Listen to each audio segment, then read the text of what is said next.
क्या आप जानते हैं वो कौन सा जानवर है जो खड़े होकर सोता है?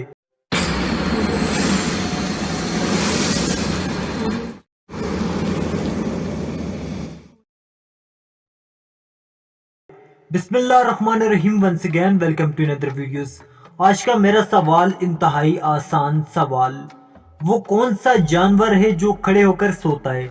अगर आता है आपको इस सवाल का जवाब तो आप दे सकते हैं कमेंट्स में इसका जवाब। अगर नहीं आता तो आपको करना पड़ेगा सिर्फ 5 सेकंड का इंतजार, क्योंकि 5 सेकंड के बाद मैं दे दूंगा इस सवाल का जवाब। अपना काउंटडाउन शुरू करने से पहले एक छोटी सी गुजारिश, अगर आप हमारे चैनल पर न्यू है तो वीडियो को लाइक और चैनल को सब्सक्राइब जरूर कीजिएगा ताकि हमारी हौसला अफजाई हो सके। तो शुरू करते हैं अपना काउंटडाउन।